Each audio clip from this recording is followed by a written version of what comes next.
So tonight I'm hoping to do a series of slides looking at just some of the amazing information that's come out about the brain. And if you have questions, just put it in the chat box. I'll pause periodically and say, hey, Rachel, is there any questions? And if there are questions that are in regard to what I'm talking about, she'll ask those. If there are other questions, sometimes people are like, oh, I really want to ask this question. We'll do that. Hopefully we'll have about 30 minutes towards the end to do all questions and answers, Q&A kind of stuff. Just to give you a little background on who I am, I'm a naturopathic physician, acupuncturist in Tacoma, Washington.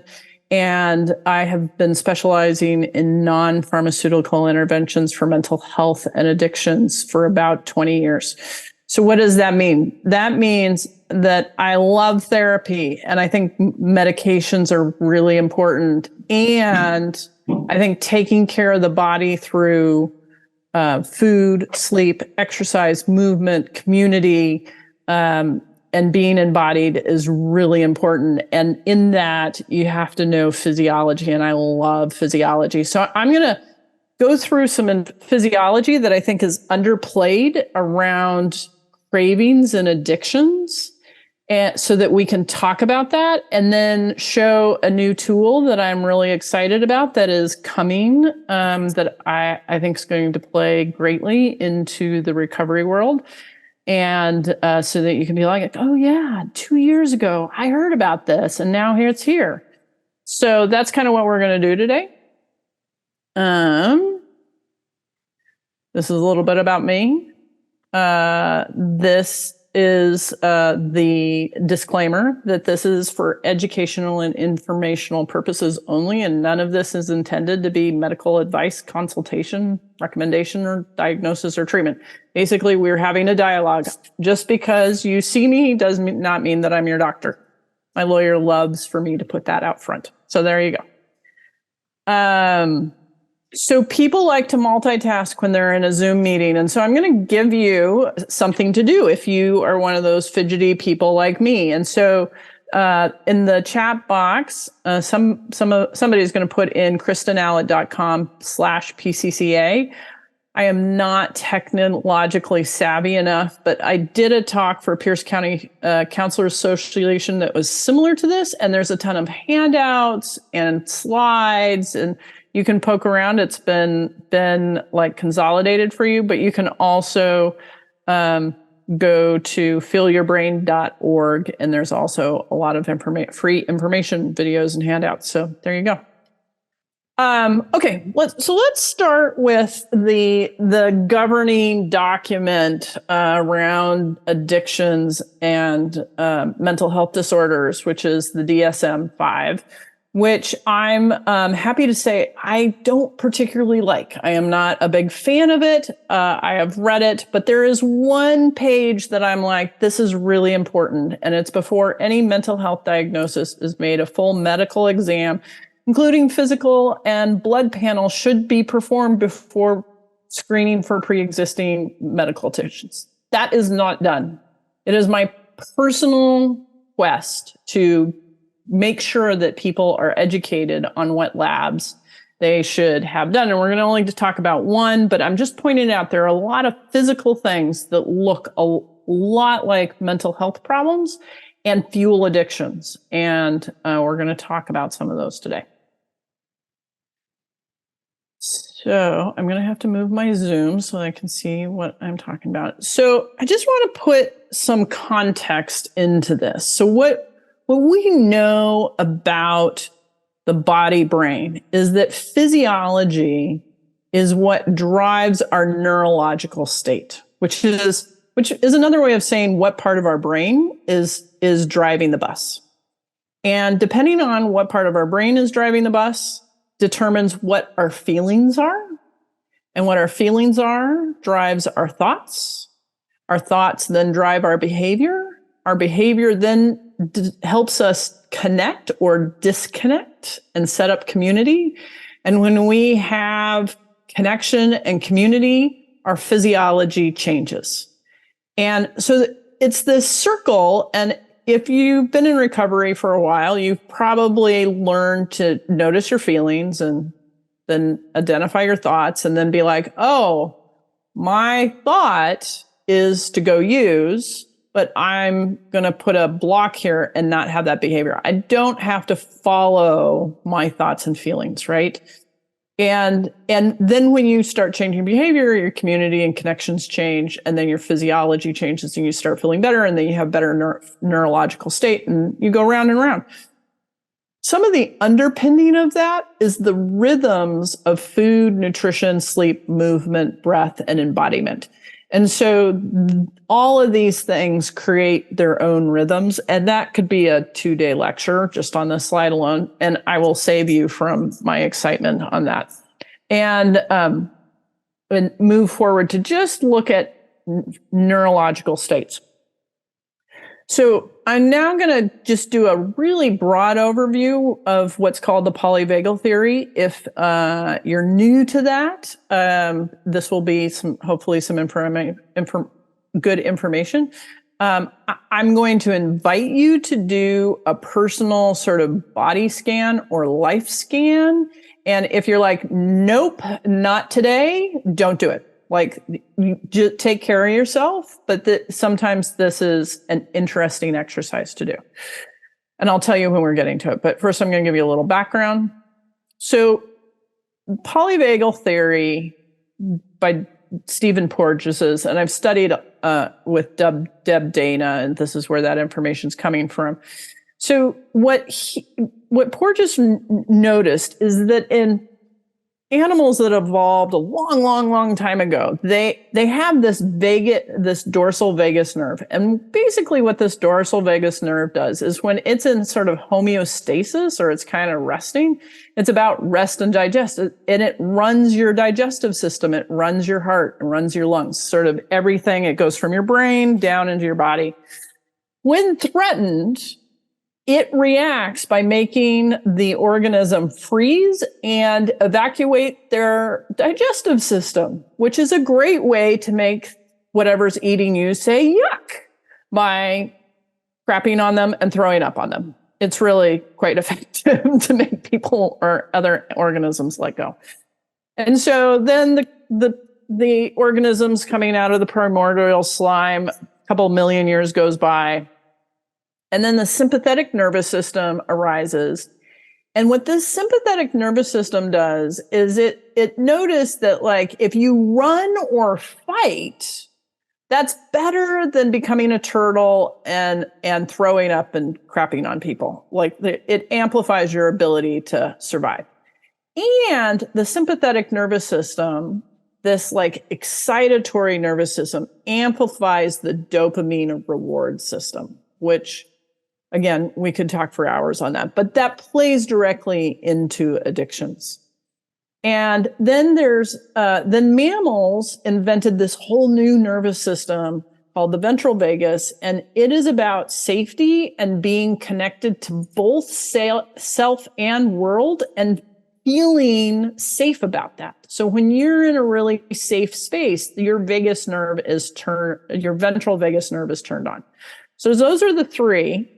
And we're now going to talk about how they combine or don't combine that drives addiction. So take care of yourself through this. And if you want to put on a piece of paper, like, here was that time, and like, now I understand it, that you can do that.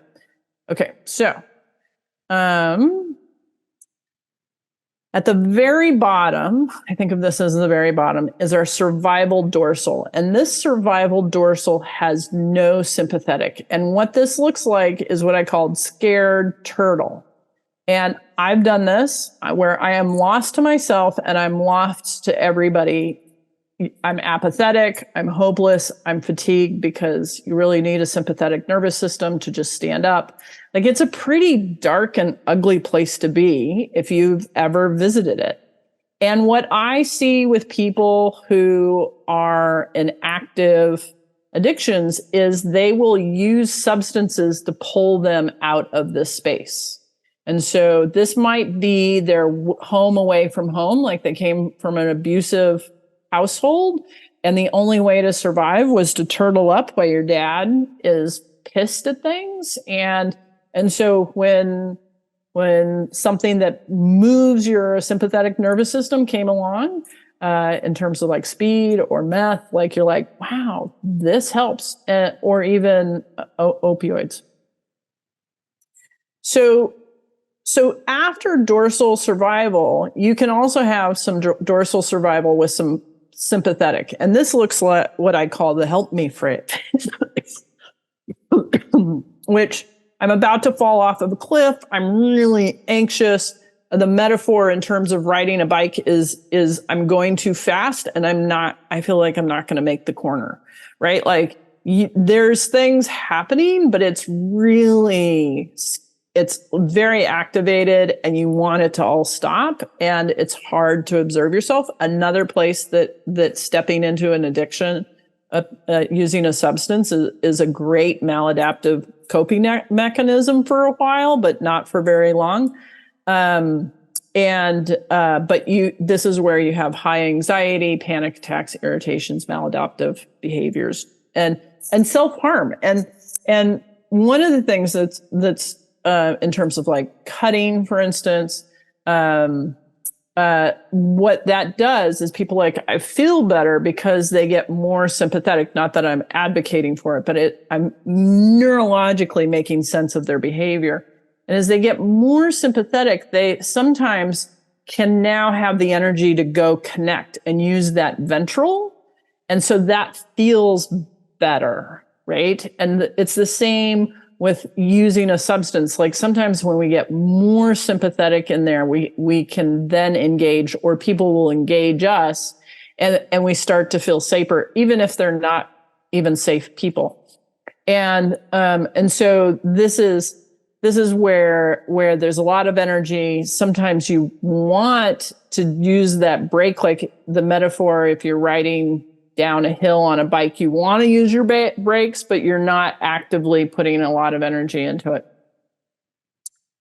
And then this is my favorite section. This is my home away from home, is mobilizing sympathetic. And where I'm like, let's do it. And play and mobilization and risk taking is really great.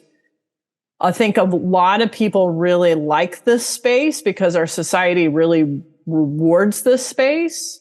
But sometimes we've used our sympathetic so much that like we can't control it, and we start moving into dorsal. And so we'll use substances to keep pulling ourselves up here. Coffee is this way. Just on the most basic level, people will use coffee. And when people are drinking more than 2 cups of coffee a day, what I understand is they naturally are here or here, and they're using the coffee to bring themselves further up. And then there's the ventral vagal, and this is a place that we really want to find. And most of us who are in recovery finds it in glimmers. And this is the place where we actually feel safe in the world. And we can just sit in that and be okay with that. This is why sitting meditation teaches you this space. I'm not a good sitting meditator. I would prefer to go for a walk, but I walk around the neighborhood and I name all the things that make me feel safe. Like that tree makes me feel safe. And that house, even though I don't know who lives in that house, it looks like a friendly house. And if something was happening, I could walk up to that door and say, I need help. Like just naming all the things that make us feel safe, that just are little glimmers. Because our survival brain hardwires in what is not safe. And so we have to actively add in and seek what makes us feel safe. So using the polyvagal theory is one way of helping us understand where we are and where we want to go in order to not use. So that's a lot of neurobiology. And I just want to see if I lost everybody. And you can just write, yep, you totally lost me. And I will probably come back in the Q&A because some of it that what I'm adding in will probably help with that. But because I don't know who writes into the chat, you can be really honest because Rachel's just going to be like, yep, you lost somebody. So that's okay. Or if you're like, oh, that's really interesting. Or if you have a question, I'm going to just give you about 30 seconds to put something in. And if I don't hear from that, I'm just going to move on because sometimes people are like, no, I just want to hear more. And you can put that in the chat just so that Rachel knows that you're there and participating.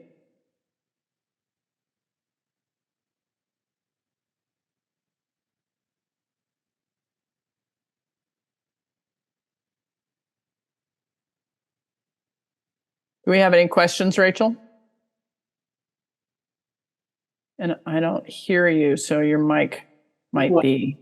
Learn more. It makes sense to everyone. Oh, good. Because I'm new to laying this out with people, and I think it's a lot of neurobiology, and so I'm trying to make it digestible. Okay. Says, I'm really curious about the observational piece. The observational piece, yeah. So when we go into turtle mode, it's really hard because we get disconnected even from our own self. And so when we get disconnected from observing ourselves, we can't observe ourselves. I know that's kind of repetitive, but the neurobiology for me to like step back and say, I'm acting really bizarrely right now, right? That takes a lot of prefrontal cortex. And when you're in survival mode, you don't have time to pause and think about it. And so the dorsal is really about pure survival when it's activated. Like there's homeostatic dorsal, which is why when everything's just flowing along and it's like in its circadian rhythm. But when it gets activated into a survival mode, and more activated, as a martial artist, I know that so we would do this exercise. It was 3-person attack. It's called randuri. And we would do walking randuri over and over and over and over again. And really, when you're doing that exercise, your prefrontal cortex is just yelling at you, oh my God, they're coming, oh my God, they're coming, right? And that's kind of your survival, but you can hear that. But like when they actually run at you, there's no time to think. There's no words to think. Like it's all reaction, and it needs to all be reaction to get through that survival moment. And so like we all have had these experiences, like when we're riding a bike or whatever, where like things just happen and we just responded and we're like, I didn't even think about it. That's this like beautiful neurobiology to the surviving. But a lot of us with addictions have, let's say, an emotion. Let's just say shame as a common emotion, that when shame comes up, it gets paired, the behavior gets paired with using. So, oh, I feel shame, use. Shame, use. Shame, use. And they get so wired together that we can't even insert what is the feeling. It's just tied to the behavior. And so it takes safety, creating safety, and particularly created safety in a relationship in order to put a pause on that and break that pattern. Hopefully that makes sense. So I want to keep moving on, but just put your questions in the chat box because I mean we could spend all hour talking about this slide. It's super interesting. But Deb Dana, Anchored is a really worthy book to read if this is interesting to you. Okay, so one of the things that I have observed in terms of, so what we just studied here is that the sympathetic nervous system is really important to be able to pay attention to, right? Because it really determines if we're walking around with this sort of open, soft heart and connecting to people, or if we're kind of like playing along and have something mobilized and are kind of excited to where we're like, ooh, this is a little too much, and this is a little scary, and it's all happening too much, to, oh my God, oh, well, we're just going to turtle up, right? And it'll just throw us here. So we really need to know what our sympathetic nervous system is doing. And one of the things that I am seeing regularly is how glucose affects our sympathetic nervous system. And I want to just briefly show you what I mean by this. So these numbers are just standardized to medical. Some people's glucose alert value is 80 because they're moving towards diabetes. It doesn't really go lower than this unless you're fully ketotic in a full ketogenic diet and for a while, then this can go lower. But that's a whole different physiology. So we're not doing keto. We're just doing regular eating, or everybody's like, what about intermittent fasting? We can talk about that at the Q&A. We're just doing, people are eating fat, carbs, and protein, and of course, vegetables. So we don't want to go below the 70 range. And so when we eat, the first signal that our blood glucose is dropping is thinking about food. And some people are like, I think about food all the time. Or it seems that way, which is appropriate because our blood glucose starts to drop about an hour after eating. And for some people, the brain's like, hey, you better start planning. And then we start feeling hunger. Some people don't feel hunger, they feel thirst. Those can be interchanged. And as our blood glucose continues to drop, the next sensation we're going to have is fatigue. Some people get that really bad, and some people just barely get that. But that's like the warning signal that the adrenaline or the sympathetic nervous system is about to get turned on.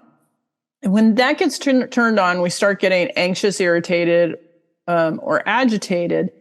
And because our dorsal vagus nerve goes from homeostatic, working on the digestive system, when we get any adrenaline in the system, our digestive system starts to shut down. And so we're not hungry because historically, 20,000 years ago, if we're running from a bear, no need to be like, hey, and by the way, please eat, right? If we have adrenaline in our system, we should not be eating, and our hands and feet start getting cold, our heart rate starts going up, right? And for some of us, like just getting anxious is enough to be like, ow.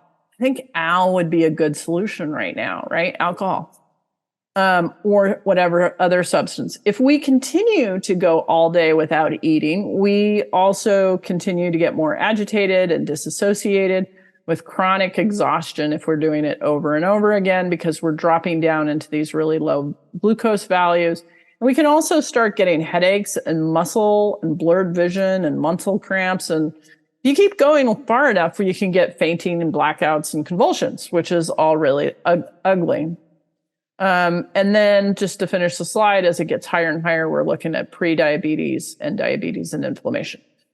So what our glucose does, what I didn't know that I was going to do when I started my business 20 years ago is I thought I was going to be giving people 5-HTP and St. John's wort, and then people on multiple psychotropic meds and years of therapy and lots of addictions came in. And I was like, the common theme here is people are not eating. Let's start feeding them. And they did better. And so I started like figuring out the physiology.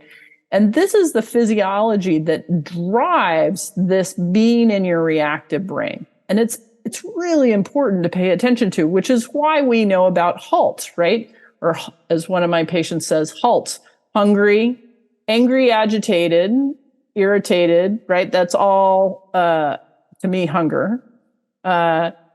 Lonely, we shouldn't be eating alone. Tired, could be not eating. And then S, because she puts an S on it, stressed, which goes back to probably not eating and sleeping. could also be the yes. So that's the basis of that. So about 2 years ago, continuous glucose monitors finally dropped to a price point off of the insurance market. So when it doesn't go through insurance, that people could reasonably pay for it. So it's about $70 for about 2 weeks. And so I started slapping this on everybody who came through my office. And it was been so cool to see this actually play out. I mean, it's kind of sad because I wrote a book. And then as soon as I published the book, I was like, oh, now I can have continuous glucose monitor. Either I'm really right or I'm really wrong. Let's go see. So this is me in my usual day. What I like about it is it's fairly flat. I'm actually eating meals and my body is like, and there's just not a ton of carbs. I eat carbs, but like I'm not just eating pasta for lunch. And my glucose is fairly calm. Then the next day I was like, I have a continuous glucose meter. I want to see what happens if I have pancakes, Thai with lots of rice, Indian food with lots of rice, dessert. Notice how my blood glucose is much more bumpy. I call these ski slopes. And on this back end, this is fun. This is like, wee, dopamine, sugar hit. Not so fun. For some people, they get very anxious or irritated. Even though they're not technically low blood glucose, it's just dropping too fast. So that's why I call it a ski slope. So I bounced around all day long. And then look, at 3 a.m., I woke up in a panic attack. I thought something horrible was happening. I was having a nightmare. And then I woke up to this nightmare that something was wrong and the kids hadn't come home and the house was burning down. None of that was happening. It was just my blood glucose was really low because I yanked it around all day. And my liver was like, I'm tired. You've been mean to me. I'm not managing you while you're asleep. And so I got something to eat and then I got breakfast. And then I went back to my normal diet. And you can see even my normal diet, my body's struggling to keep it nice and quiet. And then somebody offered me a root beer float. And I got to say, this was so fun. I was like, oh, I love root beer floats. And this, again, not technically low blood glucose. No one in here did I get into the red zone. But this was dropping out so fast that I'm pretty sure that my family was not as annoying as I thought they were. And the analogous is if you get on your app and you notice that somebody got your debit card and is pulling all the money out of your checking account and it's dropping this fast, are you going to get anxious over that? Even though you know that the bank is going to reimburse you all that money, you're still going to have a flip out about this, right? Or the stock. You see this with people doing in stock markets. This is just too rapid of a change. And then I didn't eat anything. My liver pulled this out, like made fuel for my body. And we're going to talk in a minute where that fuel came from. Any questions, Rachel, on this? We're going to do a few more of these. So if you have questions on the continuous glucose monitor, you can throw them in the chat box.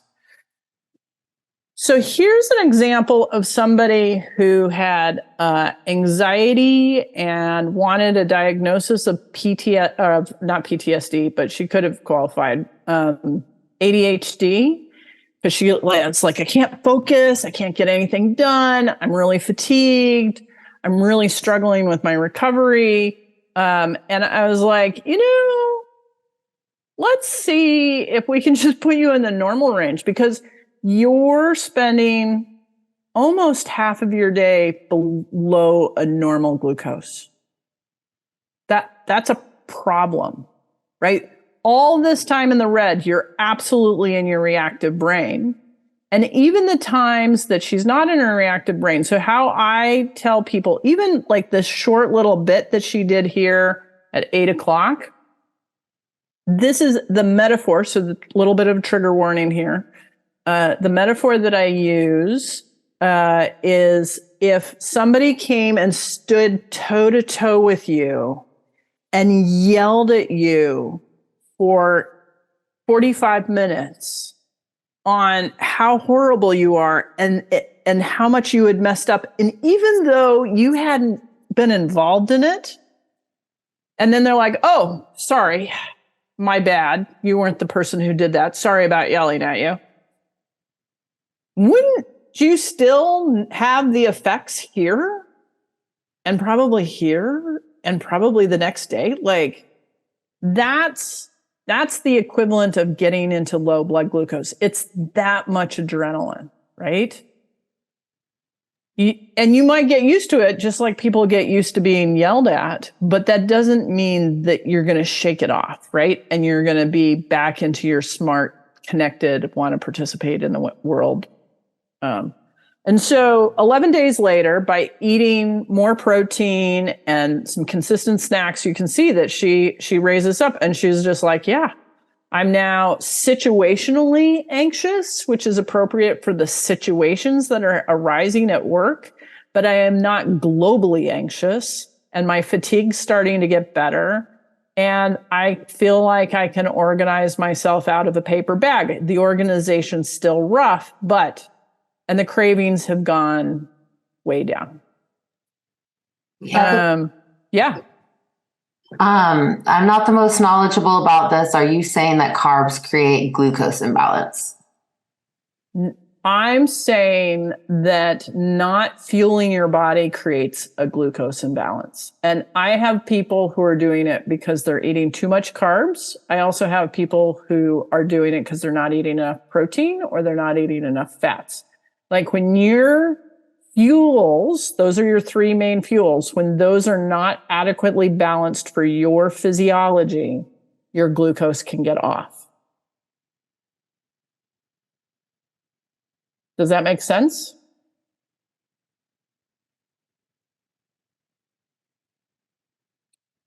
I'm going to keep going because I'm going to do a little more physiology that might help answer that question.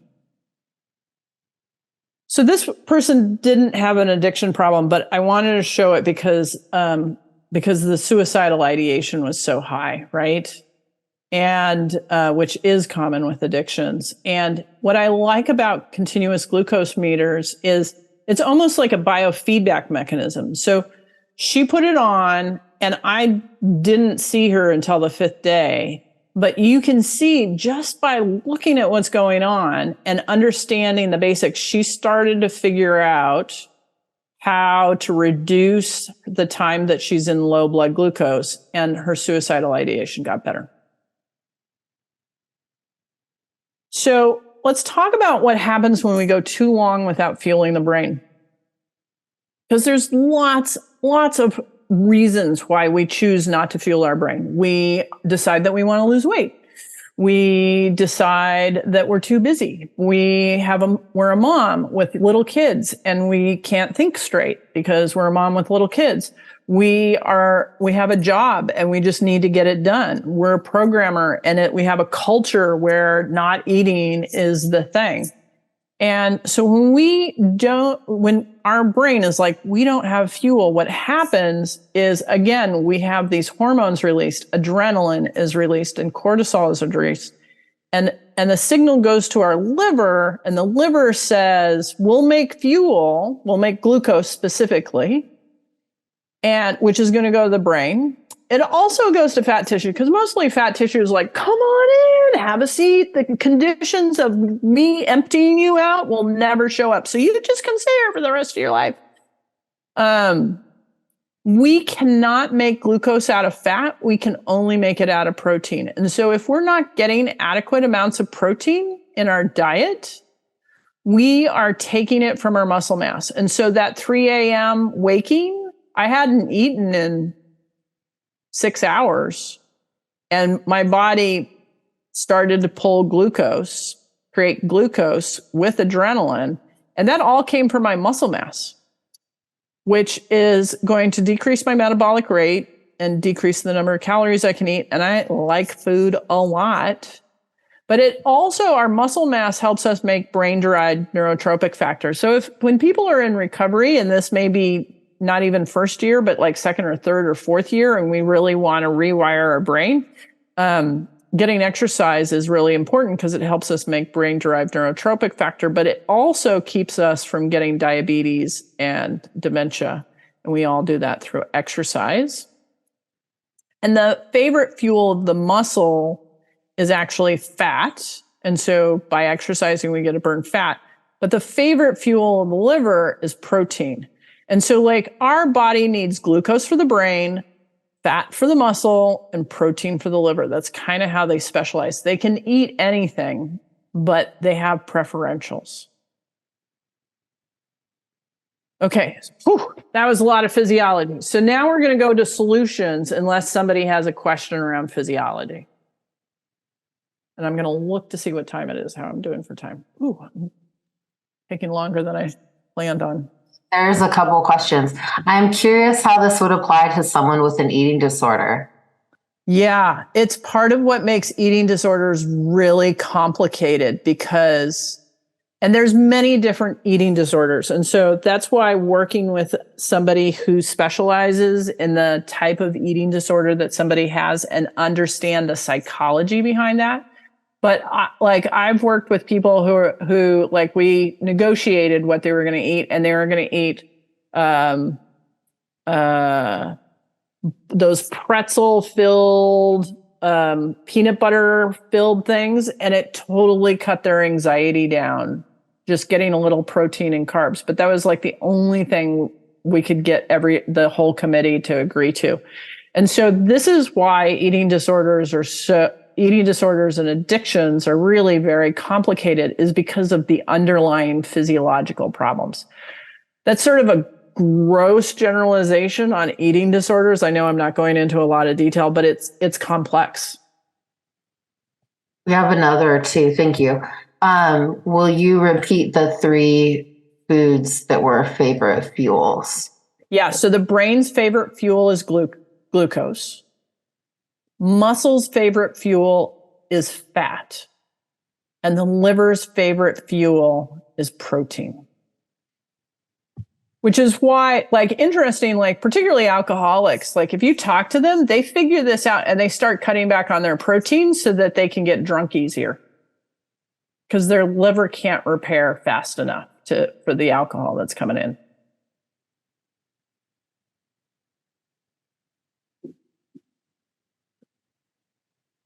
Other questions? Not right now. Thank you. Okay. So that's a lot of physiology. So what's the take home? Like, what can you do about this physiology? So there's 2 tools, and these are all on my website. There's free handouts. There's free videos. Just go dig around at fuelyourbrain.org or Kristen Allot at /PCCA. But there's 2. I have another question. Okay. Can you address sugar? Can you what? Address sugar? Address sugar? Yeah. I love sugar. Do you like sugar? Like, I think everything's sort of a dosage issue. And I mean, there's some people who preferentially decide not to eat sugar, but they have to eat carbs. And so I try not to make anything bad. I do have to say high fructose corn syrup. I will malign high fructose corn syrup. Like that can be bad if eaten all the time. But sugar, for the most part, like it's a carb. And we need some carbs, and we need lots of protein, and we need fats. And some bodies need more fats and some bodies need more carbs. And part of it is figuring out what's the right diet for you this decade. And what I tell people is really about every decade, you got to change things up. Like whatever you were doing when you're 20, I can guarantee you it's not going to work when you're 40. The follow-up to the question, there's a follow-up comment that says, my daughter seems addicted to sugar. I'm sorry, I missed one of the words. What's addicted? My daughter seems addicted to sugar. So when people seem addicted to sugar, I increase their protein. And I don't worry about the sugar. Okay. Thank you. And if you go into there's a video associated with the book, it explains how, if we're not eating enough protein, we will crave sugar because your body needs the protein to make carbs. It's this access. And so if your body wants more glucose and so it's eating carbs, it generally needs more protein to slow that down. So how do we get in more protein? Well, one of the things that I really like having close at hand is what I call a lizard brain treat. And this is for early morning waking, like that 3 a.m. waking. This is a great experiment to try. A quarter cup of juice. I know, juice. Oh my God, it's so horrible. It's full of so much sugar. We're not talking 8 ounces. We're talking a quarter cup because it's fast and it's going to get to your brain. And I will take straight up sugar or honey in this case. If somebody is melting down with anxiety or irritation, I want quick sugar. And my rule is don't talk to a lizard. And if somebody's like, you're like, juice, and then back it up with some nuts, because if you just do the juice, they're going to flip out again in 30 minutes. So I'm like, here, juice, nuts. And because I've been doing both telemedicine and live medicine through COVID, telemedicine's been really fun because somebody will get on the screen and they're like, oh, I'm like, wait. Go get something in the kitchen. When was the last time? I haven't eaten in 5 hours. And I'm like, go get food. There's no food in the kitchen. I'm like, pick up your computer, take me to the kitchen. There is white sugar. There is honey. There is something in the kitchen. And they'll be like, oh yeah, I have yogurt.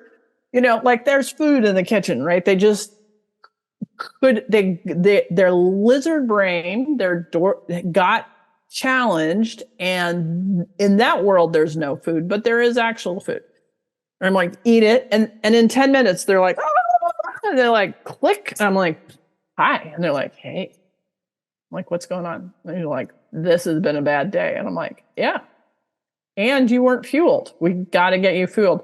And really consistently, it will take anxiety down 3 points. So if you're at a 7, it's going to drop you to a 4, which is really different. And if you're at a 10, it'll take you to a 7, which is better than a panic attack, right? And some people, they get more of a drop than 3 points, but pretty consistently 3 points. So always have that in hand. For small kids, if a small kid is melting down, if a teenager is screaming at you, feed them and then have a conversation with them. And if so one of the common places where people really have strong cravings and really struggle in their recovery is changing from professional mode to going home because they're so used to going and getting a beer or going to the grocery store and getting whatever it is. And so often preemptively doing a lizard brain treat so they can have lots of fuel to their prefrontal cortex is really helpful to getting them past that window where they're used to using. Any questions about lizard brain treats?